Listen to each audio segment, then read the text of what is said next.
परम पूज्य संत शिरोमणि आचार्य श्री 108 विद्यासागर जी महाराज ने और वर्तमान में इसी कर्नाटक की पवित्र धरा पर विराजमान हैं मुनि श्री पाय सागर जी महाराज, जिनके मुखारबिंद से खिल रही है कर्नाटका की कन्नड़ भाषा में मंगलवाणी। आप भी रसपान कीजिए समृद्ध वाणी का प्रतिदिन सुबह 12:40 से दोपहर 1 बजे तक सिर्फ जिनवाणी चैनल पर।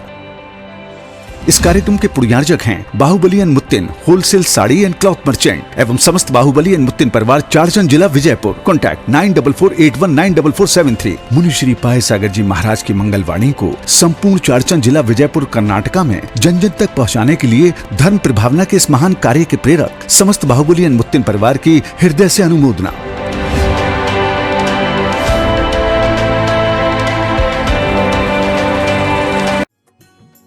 इस कार्यक्रम के पुण्यार्जक हैं Bahubali and Muttin wholesales saris and cloth merchants, Chadchan district Vijayapur एवं समस्त बाहुबली एंड मुत्तीन परिवार।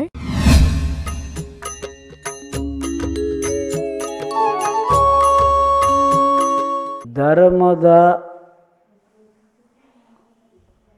ಅರ್ಥವನ್ನು ಮಾಡಿಕೊಳ್ಳೋದು ಬಹಳ ಸುಲಭ ಅಲ್ಲ. ಧರ್ಮದ ಮಾತನ್ನು ಜಗತ್ತಿನಲ್ಲಿ ನಾವು ಎಲ್ಲ ಕಡೆಯೂ ಕೇಳಬಹುದು ಏನ, ಆದರೆ ಆ ಧರ್ಮವನ್ನು ಅರ್ಥೈಸ್ಕೊಂಡು ಅದರ ಅಂತರಾಳವನ್ನು ಅರ್ಥ ಮಾಡಿಕೊಂಡು ತಮ್ಮ ಜೀವನದಲ್ಲಿ ಅಳವಡಿಸ್ಕೊಳ್ಳೋದು ಭಾಳ ಸುಲಭದ ಕೆಲಸ ಅಲ್ಲ, ಏನಲ್ಲ. ಅದಕ್ಕಾಗಿ ನಾವು ದೂರನೇ ಕೈ ಮುಗಿತೀವಿ ನೋಡ್ರಿ ಮಹಾರಾಜರ. ಏನು ಮಾಡೋದ, ಅದರ ಇದಕ್ಕೆ ಹೋಗೋದೇ ಬೇಡ.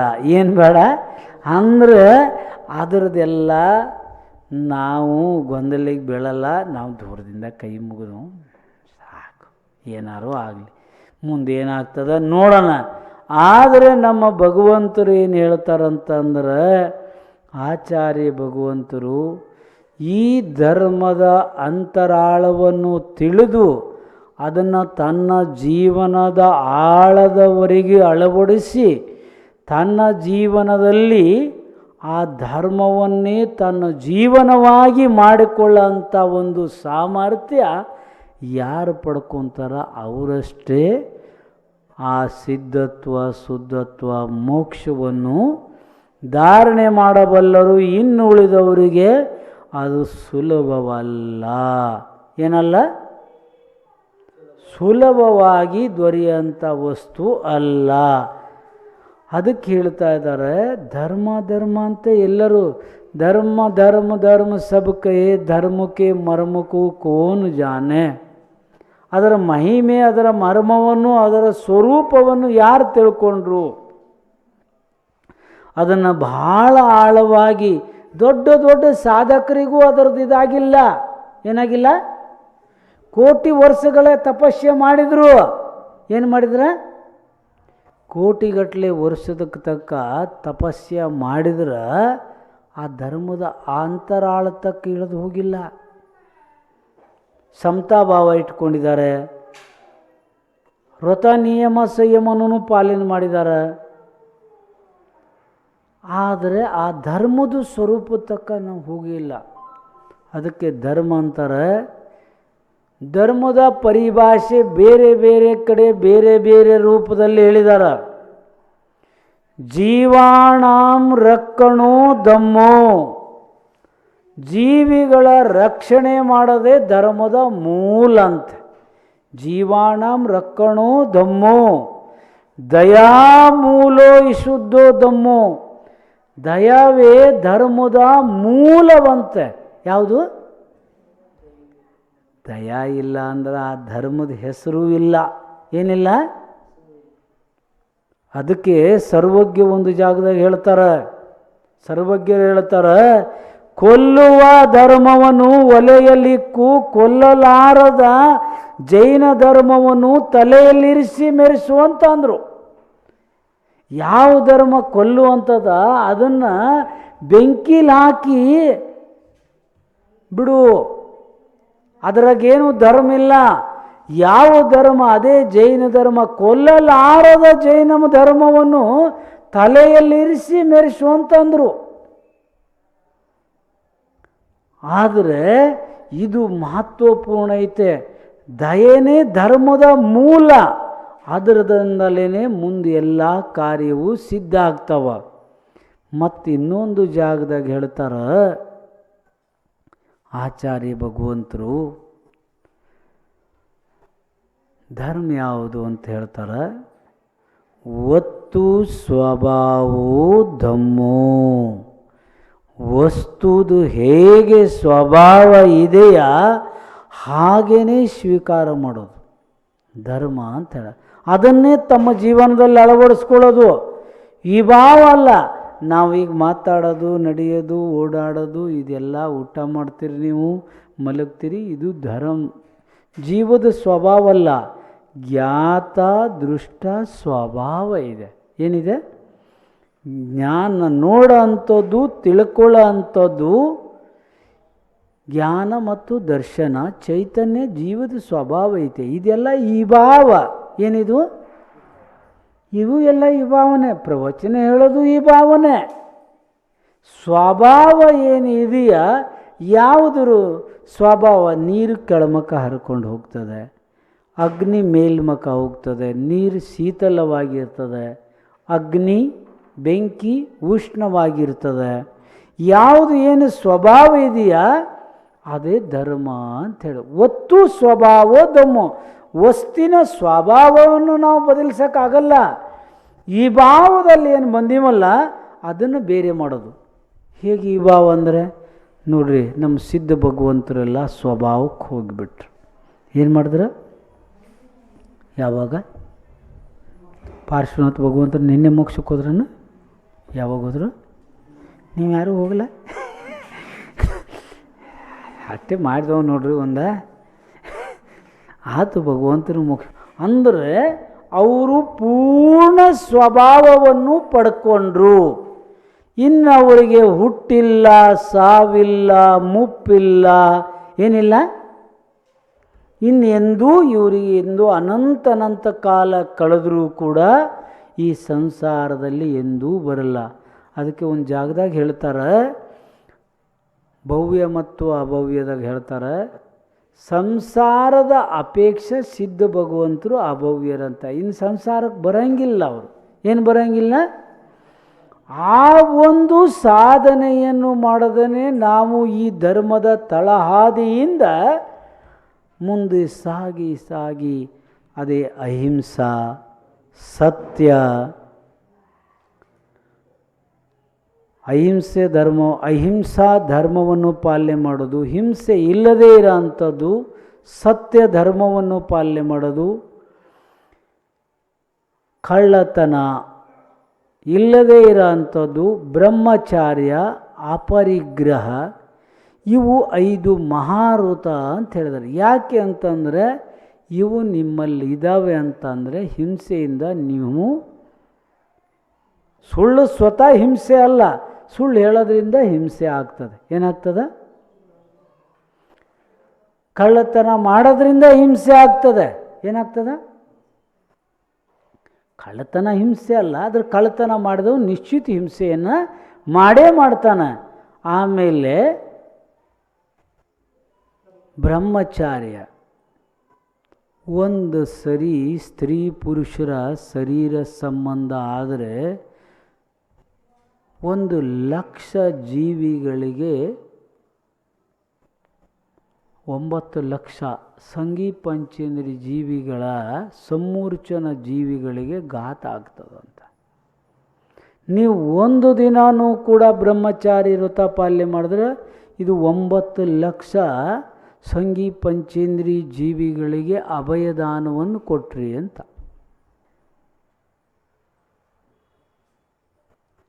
ಆದರೆ ಬ್ರಹ್ಮ ಅಂದರೆ ಆತ್ಮ, ಚರ್ಯ ಅಂದ್ರೇನು? ಅದರಲ್ಲಿ ಲೀನವಾಗಿರುವಂಥದ್ದು. ಆ ಪೂರ್ಣ 18,000 ಶೀಲ 14ನೇ ಗುಣಸ್ಥಾನದಲ್ಲಿ ಆಗ್ತದೆ. ಕೊನೆಯ ಗುಣಸ್ಥಾನ. ಇನ್ನೇನು ಒಂದು ಕ್ಷಣದಲ್ಲಿ ಮೋಕ್ಷಕ್ಕೆ ಹೋಗ್ತಾ ಇದ್ದಾರ, ಆ ಗುಣಸ್ಥಾನದಲ್ಲಿ ಇದು ಪ್ರಾಪ್ತ ಆಗ್ತದೆ. ಆಮೇಲೆ ಪರಿಗ್ರಹ ಇಟ್ಕೊಂಡಿರಿ ಅಂದರೆ ಹಿಂಸೆ ಆಗೋದು ನಿಶ್ಚಿತ. ಏನು? ನೀವು ಯಾವ ಪ್ರಕಾರ ಬೇಕಾದರೂ ಪರಿಗ್ರಹ ಇಟ್ಕೊಳ್ರಿ.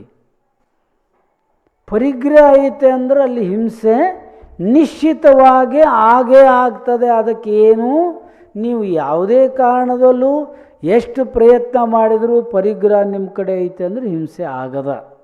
ಅದಕ್ಕಾಗಿ ಎಲ್ಲ ಪ್ರಕಾರ ಪರಿಗ್ರಹ ತ್ಯಾಗ ಮಾಡ್ತಾರೆ ಮುನಿಗಳು. ಆ ಧರ್ಮವನ್ನು ತನ್ನ ಅಂತರಾಳದಲ್ಲಿ ಆ ಧರ್ಮವನ್ನೇ ತಮ್ಮ ಜೀವನವಾಗಿ ಮಾಡಿಕೊಳ್ಬೇಕು ಅಂತಂದರೆ ಈ ಮೇಲ್ಮಟ್ಟದ ಸಾಧನೆಯನ್ನು ಮಾಡಬೇಕಂತೆ. ಭರತೃಹರಿ ಅದಕ್ಕಾಗಿ ಹೇಳಿದರು. ಯಾವುದರಲ್ಲಿ ಗೊತ್ತಾ? ಭರತೃಹರಿ 3 ಶತಕ ಬರೆದಿದ್ದಾರೆ. ಒಂದು ಶೃಂಗಾರ ರಸನೂ ಬರೆದಿದ್ದಾರೆ, ಒಂದು ನೀತಿ ಶತಕನೂ ಬರೆದಿದ್ದಾರೆ. ಇದು ಜೈನ ಧರ್ಮದ ಅನುಸಾರವಾಗದೇ ಇದ್ದರೂ ಕೂಡ ಅದರಲ್ಲಿ ಇನ್ನೊಂದು ವೈರಾಗ್ಯ ಶತಕ ಅಂತ ಬರೆದಾರೆ. ಆ ವೈರಾಗ್ಯ ಶತಕದಲ್ಲಿ ಭಾಳ ಚೆನ್ನಾಗಿ ಹೇಳಿದ್ದಾರೆ. ಆ ರಾಜನಿಂದ ನಮಗೇನು ಪ್ರಯೋಜನ, ಆ ಸಾಹುಕಾರರಿಂದ ಏನು ಪ್ರಯೋಜನ, ಸಾಧುಗಳಿಗೆ ಯಾವ ಇವರಿಂದ ಯಾರು ನಿಮ್ಮ ಅಸಂಯಮಿಗಳಿಗೆ ಹೇಳ್ದಂಗೆ ನಡಿಬೇಕನ್ನು ಸಾಧುಗಳು, ನೀವು ಹೇಳ್ದಂಗೆ ಸಾಧುಗಳು ನಡಿಬೇಕನ? ಹೆಂಗೆದಾರು ನೋಡಿ, ತಮ್ಮ ಅನುಕೂಲದ ರಸ್ತೆಗೆ ಹೇಳ್ಬೇಕಂತೆ, ಅವ್ರಿಗೆ ಅನುಕೂಲವಾಗಿ ಧರ್ಮ ಹೇಳ್ಬೇಕಂತೆ. ಏನು ಹೇಳ್ಬೇಕ? ನನಗೆ ಯಾರೋ ಒಂದು ಸರಿ ಹೇಳಿದ್ರು, ಮಹಾರಾಜರೇ ನೀವೇನು ರೀ ಏನು ಹೇಳದೆ ಕೇಳದೆ ಬರ್ತೀರಿ, ಹೇಳದೆ ಕೇಳದೆ ಹೋಗಿಬಿಡ್ತೀರಿ, ನಮಗೇನು ಹೇಳಲ್ಲ. ನಾಂದೆ ನಮ್ಮನ್ನು ಹೊತ್ತು ಎತ್ತು ಸಾಕಿದವರಿಗೆ ನಾವು ಹೇಳದೆ ಓಡು ಬಂದವರು ನಿಮಗೆ ಹೇಳಿ ನಮಗೇನು ಆಗ್ಬೇಕ, ನಿಮ್ಮಿಂದ ನಮಗೇನು ಪ್ರಯೋಜನ? ಆ ಭರತೃಹರಿ ಅದೇ ಹೇಳ್ತಾನೆ, ಈ ಅಸಂಯಮಿಗಳಿಗಿಂದ ಸಾಧುಗಳಿಗೇನಾಗಬೇಕು ಅದನ್ನೇ ನಮ್ಮ ಆಚಾರ್ಯ ಭಗವಂತರು ಇದೇ ಹೇಳಿದ್ದಾರೆ. ಅಸಂಯಮಿ ಸಂಯಮಿಗೂ ಕ್ಯಾದೇಗ. ಅಸಂಯಮಿಗಳು ಸಂಯಮಿಗೆ ಏನು ಕೊಡೋರಿದ್ದಾರ? ಏನು ಕೊಡ್ಬೋದವ್ರ? ಏನೈತೆ ಅವ್ರ ಹತ್ರ ಕೊಡೋಕ್ಕೆ? ಜಾಸ್ತಿ ಅವ್ರ ಹತ್ರ ಇದ್ದದ್ದು ಅಸಂಯಮ, ಅದನ್ನು ನಮಗೆ ಕೊಡೋಕ್ಕೆ ಬಂದಾರ. ನಮಗೆ ಬೇಕಿಲ್ಲ, ನಾವು ಯಾವಾಗಲೂ ಬಿಟ್ಟಿವ ಅದನ್ನು. ಅದಕ್ಕಾಗಿ ನೆನಪಿಡ್ರಿ, ಸಾಧುಗಳನ್ನು ತಮ್ಮ ಅನುಕೂಲ ನಡೆಸೋಕ್ಕೆ ಯಾರೂ ಪ್ರಯತ್ನ ಮಾಡಬಾರ್ದು. ಈ ದುಸ್ಸಾಹಸದ ಕದಂ ಯಾವತ್ತೂ ಎತ್ತಿಡಬಾರ್ದು. ತಮಗೆ ಆದರೆ ನಡಿಬೇಕು, ಇಲ್ಲದಿದ್ದರೆ ಸುಮ್ಮನೆ ಇರಬೇಕು.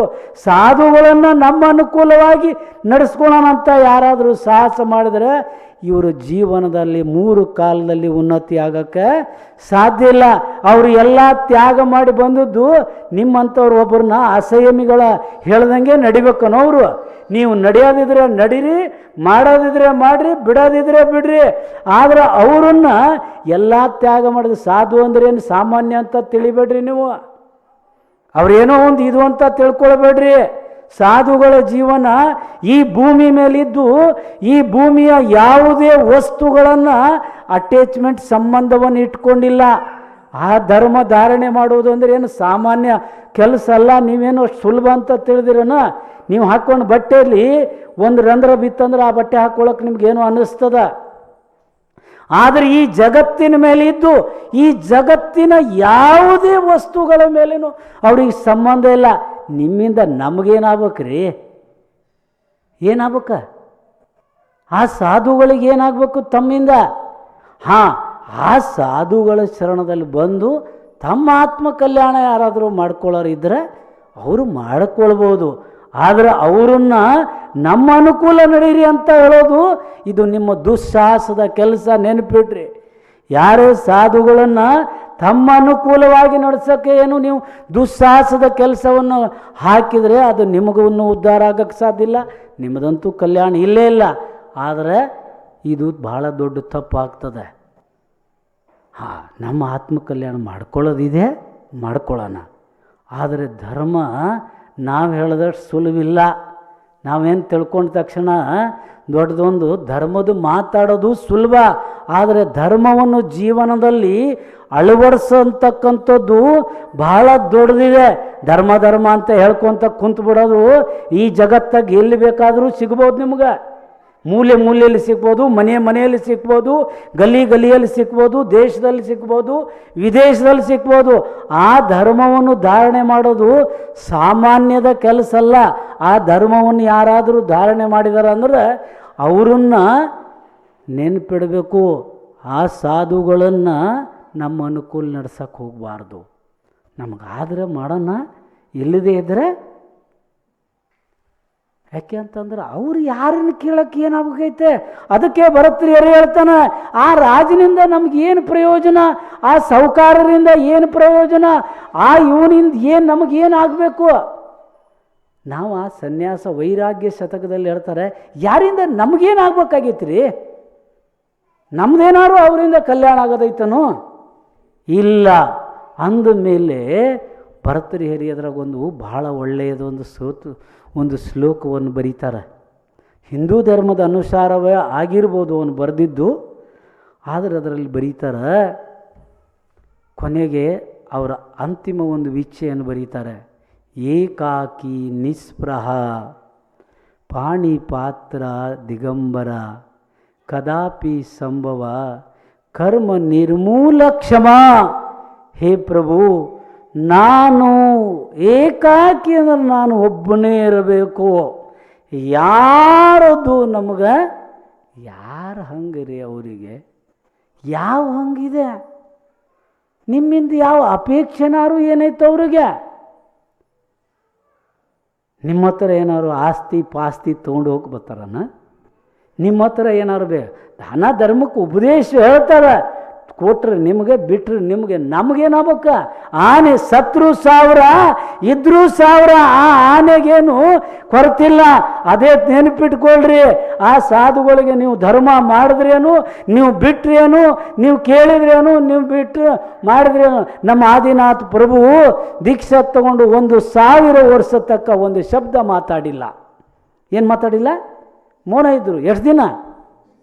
1000 ವರ್ಷ ತಕ್ಕ ಮೌನ ಇದ್ರು. ಯಾರಿಂದೇನ? 4000 ರಾಜರು ಸ್ವಾಮಿ ಭಕ್ತಿಯಲ್ಲಿ ದೀಕ್ಷೆ ತಗೊಂಡ್ರು, ಮುನಿ ಆದರು. ಅವ್ರು ಬಟ್ಟೆ ಬಿಚ್ಚಿದ್ರು, ಇವರು ಬಟ್ಟೆ ಬಿಚ್ಚಿದ್ರು. ಅವ್ರು ಕೇಸಲೋಚನೆ ಮಾಡಿದ್ರು, ಇವರು ಕೇಸಲೋಚನೆ ಮಾಡಿದ್ರು. ಅವ್ರು ಕೂದಲು ಕಿತ್ತು ಹಾಕಿದ್ರು, ಇವ್ರು ನಿಂತರು. ಅವ್ರು 1 ವರ್ಷ 6 ತಿಂಗಳು ನಿಂತರು. ಇವರು 6 ಗಂಟೆಲೆ ಇತ್ಲಾಗ ಆದರು.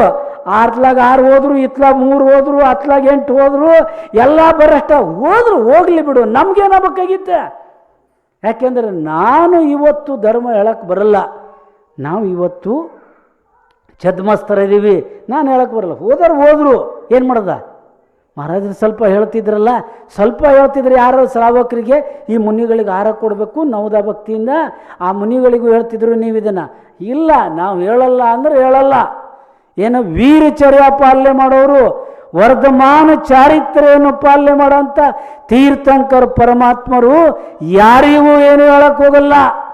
ಏನಾಗ್ತದ ಆಗಲಿ, ಈ ತಗೋ ಮನೆ ಅಂತ ತಂದು ಕೊಟ್ಟರು. ಇಲ್ಲಿ ಹೇಳ್ತಾರೆ, ಈಗ ದೊಡ್ಡ ಧರ್ಮದ ಮಾತ ಹೇಳಕ್ಕೆ ಕುಂತಾರೆ. ಭಾಳ ಅವರು ಸಾಧುಗಳಿಗೆ ಉಪದೇಶ ಹೇಳಕ್ಕೆ ಕುಂತಾರ. ಸಾಧು ಧರ್ಮದ ಏನು ಅಂತ ಗೊತ್ತಿಲ್ಲ, ಆಗಲೂ ತೊಗೊಂಡೋಗಿ ಹೇಳಕತ್ರು, ಈ ಮನೆ ತೊಗೊಳ್ರಿ ಭಗವಾನ್, ನನ್ನ ಮನೆ ತಗೋ ಅಂತಂದ್ರೆ. ರಥ ತಗೊಳ್ರಿ ಅಂತಂದ್ರು. ನಿಮ್ಮ ಮನೆ ಬಾಗಿಲು ತಕ್ಕ 6 ತಿಂಗಳ ತಕ್ಕ ಆಹಾರ ಚರ್ಯಕ್ಕಾಗಿ ಬಂದರು. ನೀವು ಈ ಮನೆ ತಗೊಳ್ರಿ, ಈ ರಥ ತಗೊಳ್ರಿ, ಈ ಬಂಗಾರ ತಗೊಳ್ರಿ, ಬೆಳ್ಳಿ ತಗೊಳ್ರಿ, ಇನ್ನೇನು ತಗೊಳ್ರಿ, ಮತ್ತಿನ್ನು ಹೇಳಿದ್ರು ಈ ರಾಜ್ಯ ಕನ್ಯಾ ತಗೊಳ್ರಿ. ಇದು ಯಾರು ಹೇಳಿದ್ರು ಕೊಡ್ಬೇಕಂತ? ಭಗವಂತರು ಹೇಳಿದ್ರನ? ಮುನಿಗಳು ಹೇಳಿದ್ರನ? ಪ್ರಾಪ್ತ ಆಗಲಿ, ಪ್ರಾಪ್ತ ಮಾಡ್ಕೊಳ್ಳೋಣ ಅಂಥೇಳಿ ಪ್ರಾರ್ಥನೆ ಮಾಡ್ತಾ ಭಗವಂತರ ಹತ್ರ ಗುರುಗಳಲ್ಲೂ ಇದೇ ಪ್ರಾರ್ಥನೆ ಮಾಡ್ತಾ ಅಹಿಂಸಾ ಪರಮೋ ಧರ್ಮಕ್ಕೆ ಪರಂಪೂ ಸಂಸ್ರಮಣೆ ಆಚಾರ್ಯ ಗುರುವರ್ ವಿದ್ಯಾಸಾगर जी महाराज की जय।